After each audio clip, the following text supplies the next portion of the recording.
it was November 1979, having what I call had a 40-year search, I read in our magazine, it was the National Federation of Spiritual Healers, an article by Peggy Mason entitled Love Walking on 2 Feet. Normally I never even opened the magazine, it came every month, but that month I did, and there I see Love Walking on 2 Feet. And I wasn't going to read it, but on the left-hand side of the first page, just indented, were 4 lines. I thought, well, I'll read those. And those were the famous words that really, I say, converted me, woke me up. They were the well-known words, there is only one God, he is omnipresent. There's only one religion, the religion of love. There's only one language, the language of the heart, and there's only one caste, the caste of humanity.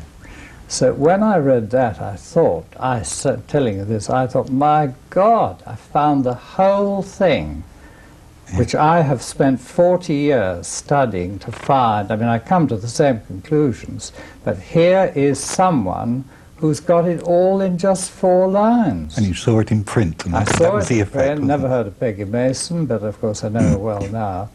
And she recommended 1 or 2 books at the end of the article. I read the article, it was absolutely fascinating. All, of course, Sai Baba, Love Walking on 2 Feet. And so I read the books, you know, Sai Baba Avatar, Holy Man and the Psychiatrist, and I mean, from that point on, everything I read I recognized as being the truth, and I knew I'd found what I'd been looking for.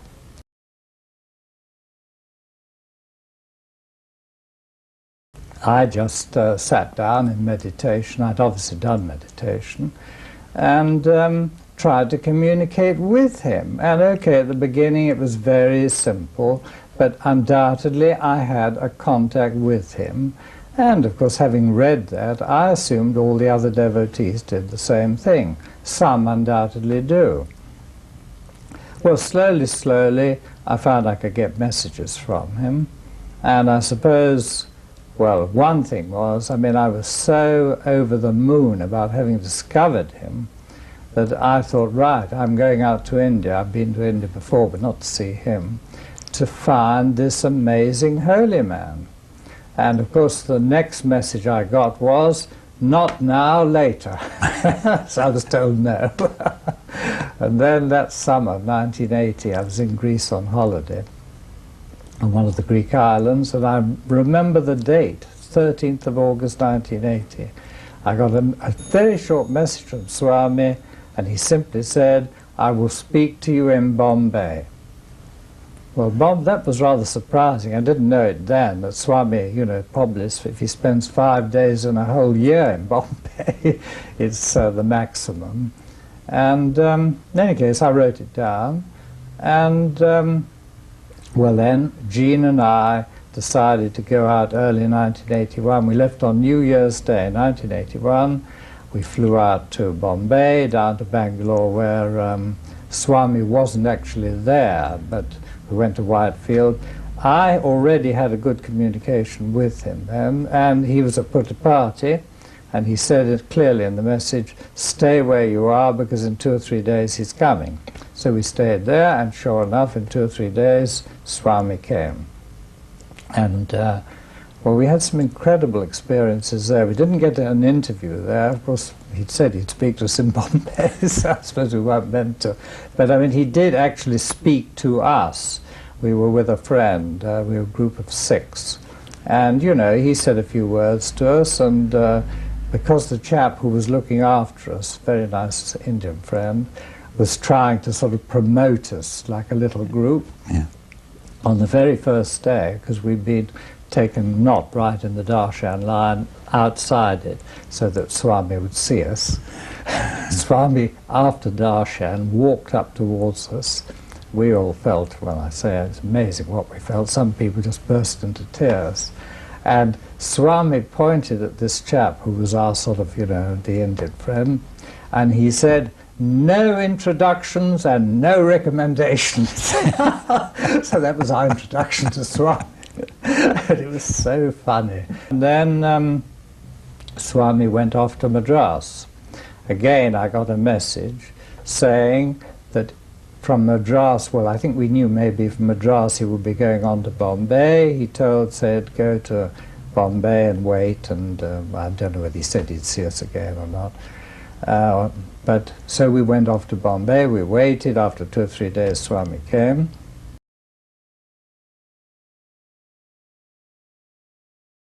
And then he was only there for about 3 or 4 days, and on the Saturday, when he was leaving in the afternoon, and of course we hadn't had an interview, as he walked back towards where his house is, up on the hill there, you know, the Dharmakshetra, Vera, who is Croatian, who's a great friend and very outgoing, as Swami walked past, she shouted at him, "Swami, Swami, interview, interview." And he stopped and he looked and said, "What? Who? How many?" And of course, by this time there were only 4 of us, 3 ladies, Jean, Vera, one other lady, and myself. And I was right the other side with the men. And I didn't know this had happened, of course. I see we've got a visitor here. So in any case, we got the interview. We went up there, and in the Dharmakshetra up on the top of the hill there, as we walked in, Swami was waiting, and he said, well, the first thing he said to me was, "What do you want?" And of course, I knew it's no good saying I want a new Rolls Royce or this or that. So I said, "Swami, all I want is your grace." And it was very extraordinary what happened, because at Whitefield, and knowing he does materialize rings, and I'm in the city, a businessman, have been all my life, so I knew if I ever got a ring, it would have to be one I could wear on my finger, not one of these giant things with his picture on. Yeah. And I'd seen 4 Italians there with rings exactly like this silver one here. So, I mean, I just thought if I ever got a ring, I'd love to have one like that. So when he said, "What do you want?" I answered, he just waved his hand like that, and here is the ring that I got in Bombay.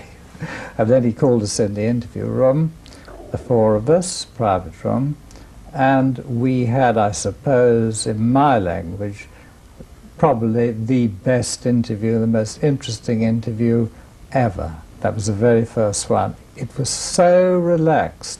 You would think time didn't exist. He was in no hurry, he was prepared to play. One of the ladies with us, who's now dead, she had family photographs. Swami was quite happy to look at the photographs, talk about the people. We were in there for half an hour, and there were so many people in Bombay, and I was thinking, so, you know, I mean, we're overdoing it, but of course he's in charge, not us. Then, something also rather interesting happened. He just got up after about half an hour and walked out through another door at the back. He didn't tell us to go, so we just sat there on the floor and around his footstool, just waiting, not quite knowing what we were meant to do. And one interesting thing was, quite by chance, we put our hands on this footstool, and when I say it was red hot, the heat coming out of that stool where his feet had been was unbelievable, and we could all feel it. So we stayed there for about 1/4 of an hour, 20 minutes. Nobody else came in, and then Swami comes back again with quite a few people following him. And he said, "What, still here?"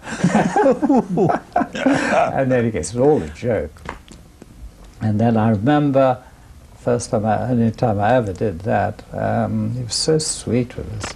I asked him if I could kiss his hand, you know, rather like the Greeks do, and I have Greek origin. So he held out his hand and I kissed his hand. I mean, to me, it just was something I felt I wanted to do. And then off we went, and of course we were absolutely over the moon. He went off that afternoon back to, I don't know, Whitefield, I expect, and we caught the plane that night and came back to London. So what he had said, "I will speak to you in Bombay," was more than confirmed.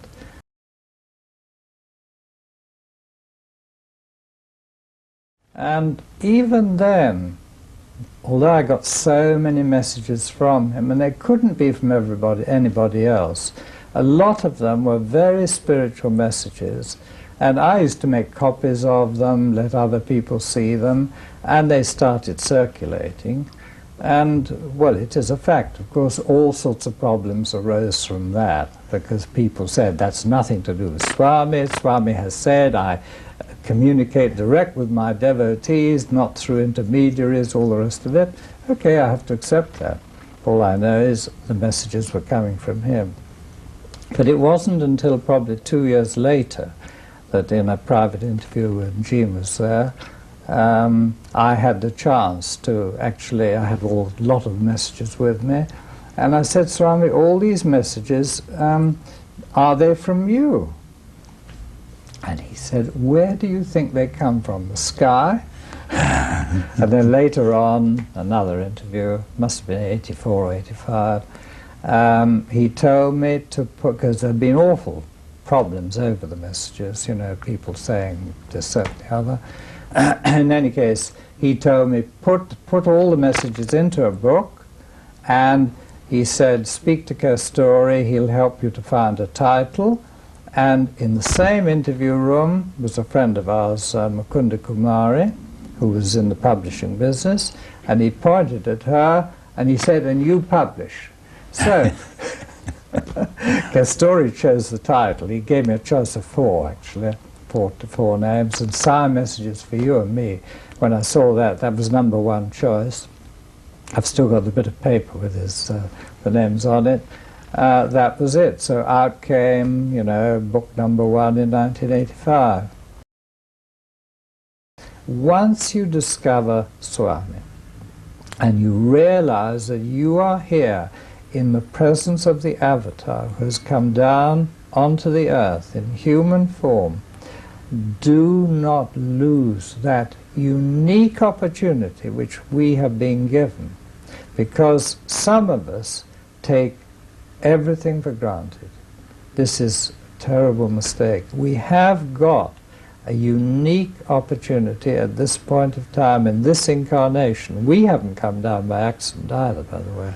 So we've come down here, we have that opportunity, and we must seize that opportunity and try and follow the teachings and put the teachings into practice in our own lives so that we can be, as he would say, like beacons of light, beacons of love and light, to help the other people who have not yet found the way, lost in the darkness, lost in the wilderness. There are too many.